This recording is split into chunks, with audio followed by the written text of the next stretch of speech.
Hi, this is Vinney Chopra. Thank you for again joining on my podcast, Apartment Syndication Made Easy. As you know, I wrote that book, which is a top seller in Amazon. Internationally also got a lot of acclaim, reviews and all.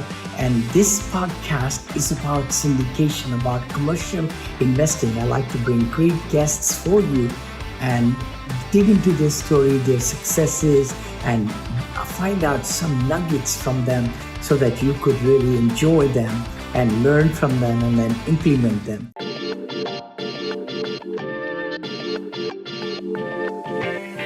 All right. Hi, guys. This is Vinney Chopra again. I hope you're liking the content of the podcast, Apartment Syndication Made Easy. As you know, I've been coming to you maybe twice a week, 3 times a week. Some postings my team is putting out there. And please like it and give 5-star reviews. Give comments, also written comments on iTunes. That will make our, podcast go higher and higher. Again, if you'd like my free book, the #1 seller, Apartment Syndication Made Easy, please just go to vinneychopra.com/free book. All right, we got really great show here for you today. We got Donis Brothers. Donis Brothers are Jeffrey, Kenneth, and Kerwin. You might have heard about them. They're young entrepreneurs. And what a great story they have, how they got started and how they're crushing it in multifamily. As a matter of fact, they have built, with a cash flowing portfolio of now rentals and a 6-figure business. As single family real estate investors, the Donis Brothers are passionate about helping others reach their financial goals through real estate investing. And you can check out their podcast. They got a great podcast, The Real Estate Monopoly. That's a great one. The name, I love it. Where they interview professionals who are dominating the real estate industry. I know I was on that also. I appreciate you guys inviting me there. Their multifamily portfolio consists of 600 plus units now. Congratulations across the Southeast. Welcome, guys. Again, if you want to tell the audience kind of how you got started, and then I want to get more into your mindset and how you're setting goals on a daily basis and crushing it, Yeah. No, thanks for having us, Vinney. We really appreciate it. And like Kerwin has always told us, you were one of the first people we saw in the space, and it really inspired us. So we appreciate all the content that you put out. Yeah, absolutely. Yeah, Kenneth can kind of touch on how we first got started in real estate. Yeah, so I was actually in college, sitting on my bed, and I was watching The Breakfast Club, and a guy came on and started speaking about wholesaling real estate and how he came from nothing pretty much and built a multi-million-dollar business. And so that kind of caught my attention, in which we could potentially go and do more than what I was thinking I could do at the moment. Yeah, and eventually we kind of got into other types of niches within single family. We did some creative financing.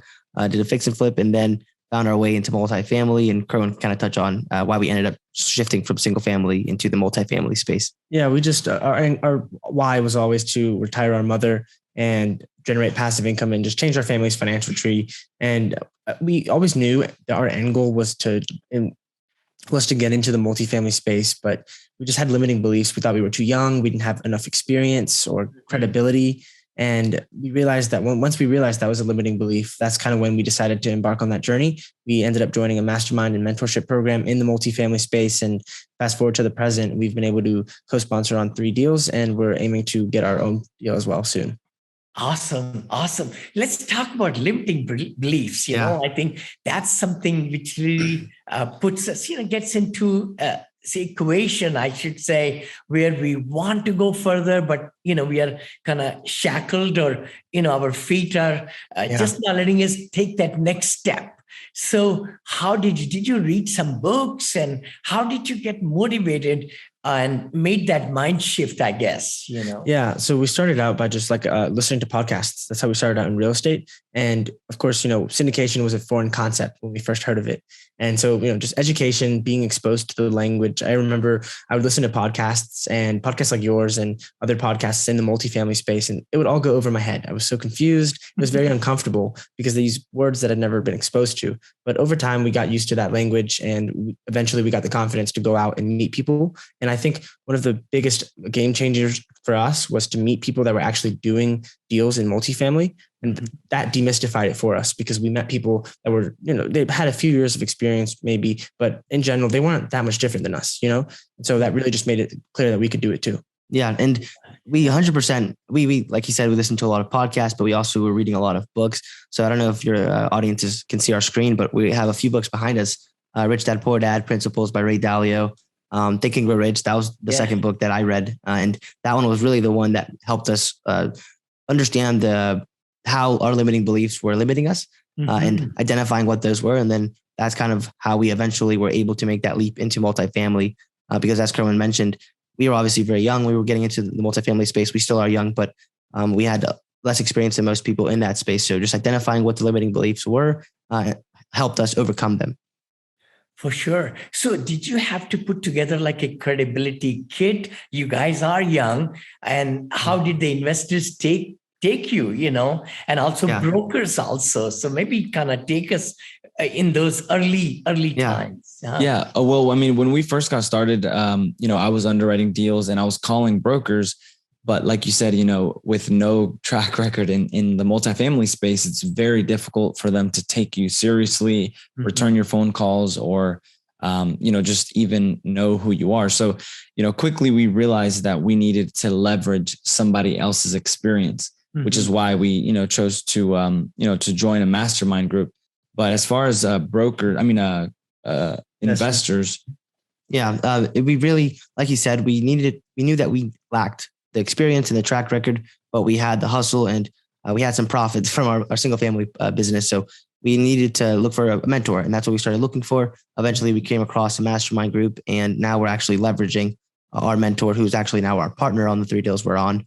We leverage him for our investors as well as the brokers who are now taking us more seriously. Fantastic. It's so important. I think, many times people say, oh, there's so much free knowledge out there. Yeah. And I can just read it and this and listen, and I can take steps by myself. But you're so right. It's a team sport, and you want to get somebody who could mentor you, show the way, partner with you, things like that, so that you can take that early step, right? And after that, now I heard you're ready to maybe just embark on yourself. Why not?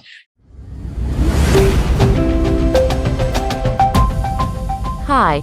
You are listening to Syndication Made Easy podcast. We will be right back after this short break. Hi, thank you so much. This is Vinney Chopra, and thank you for subscribing to my podcast and YouTube channel and Facebook pages and all the great things, and LinkedIn. Connect with me. I come live to you every Friday at 9:30 Pacific with Vinney and Bo Show. Please also look at that. And also the podcast, which is my Apartment Syndication Made Easy. The book I wrote a couple of years back became international top seller on Amazon International now. And then we like to bring great guests for you every week or twice a week sometime to give you a lot of great knowledge. So please subscribe. You give us 5-star reviews on the iTunes.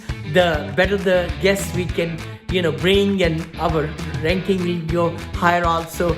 Thanks again for following us and really getting the most out of it. Please comment, like, share, because we would love to bring better and better material for you. And after that, now I heard you're ready to maybe just embark on yourself. Why not? Do the whole deal and find that good deal, because syndication, as I wrote that book, it's finding the like-minded investors who have money, and then finding a good deal and join it together, right? And by joining it to be the sponsor or the key people or like that to put the deal together, you make acquisition fees and other fees, and then also asset management fees and all those good things, that come with it. So let me ask you a question. How did you decide where to buy? I know that's something I get that question. Many people ask me, Vinney, which way, they should go.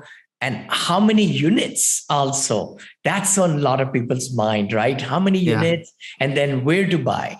Yeah. So at first, the units, once we decided we wanted to get into the apartment investing space, we once we realized we were having limiting beliefs, we were told there's two different schools of thoughts is what it seems like. You can either start small and scale your way up or go big. And we just thought, if we're going to go, we're already going big by going into apartments from where we're coming from. So we thought, why not just go big? And we just knew we needed the right team. And so that's why the group that we joined, Think Multifamily, they were able to partner our mentor, Mark Kenny. He'll only do certain unit size, and he'll also typically only work in certain markets. And so that kind of helped us navigate and determine where we were going to focus our attention on.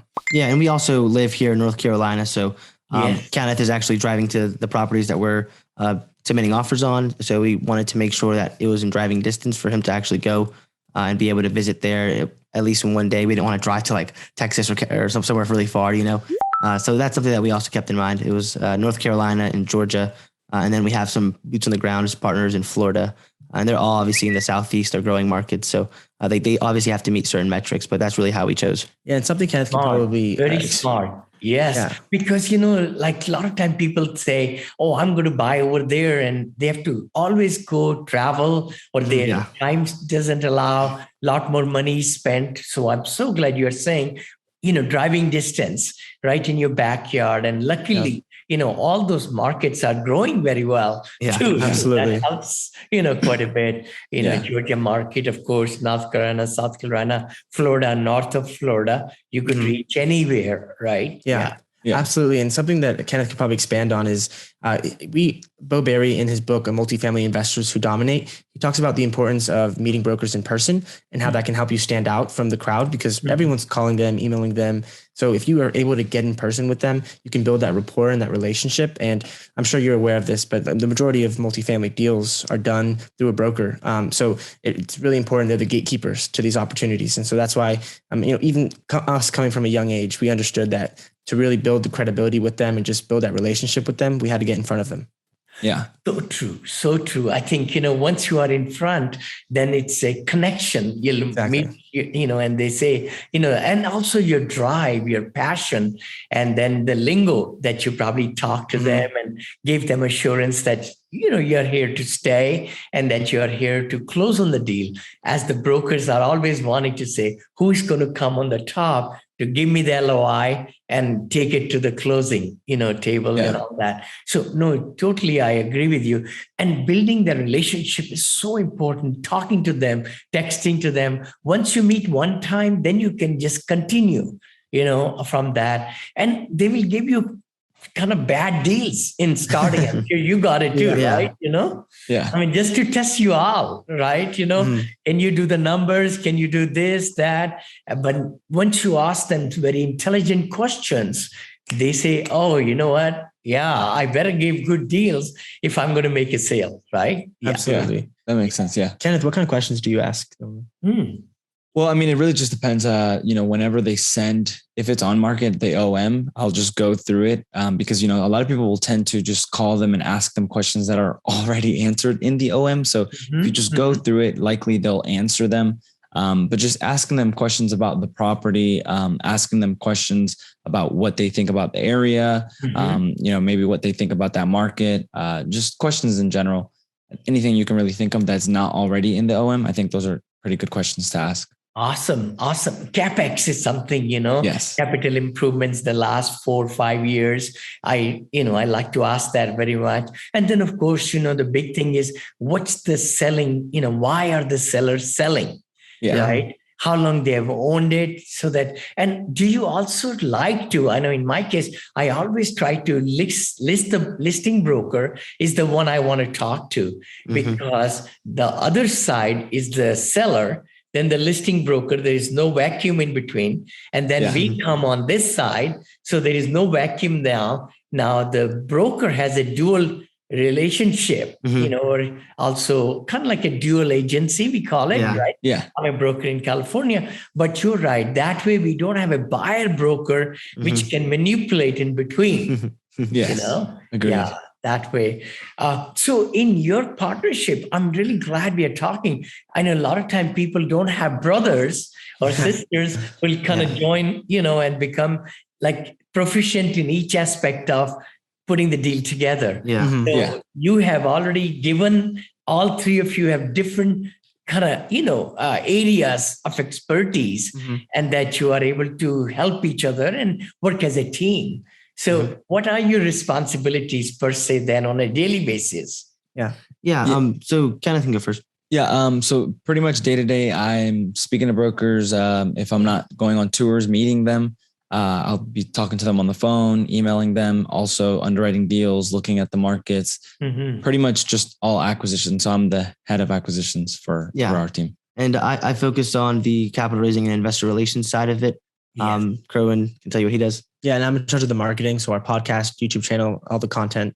And then, of course, once we get into our own deal, Kenneth will likely handle all the operational side of things, and Jeffrey in the investor relations, and I'll do a lot of the marketing as well.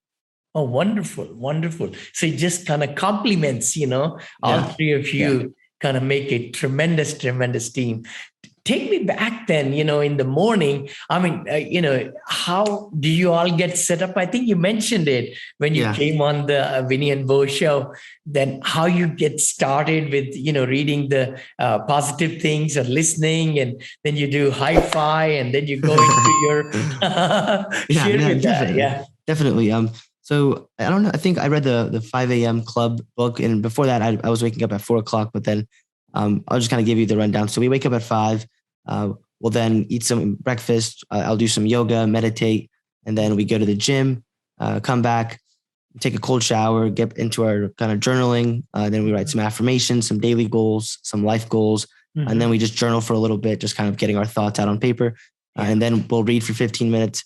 Go on a little walk. Come back. Sometimes we'll actually eat right before we start the day, but right before we start the work day, we'll have a 15-minute meeting just to kind of go over what we're trying to accomplish in that day in each of our businesses.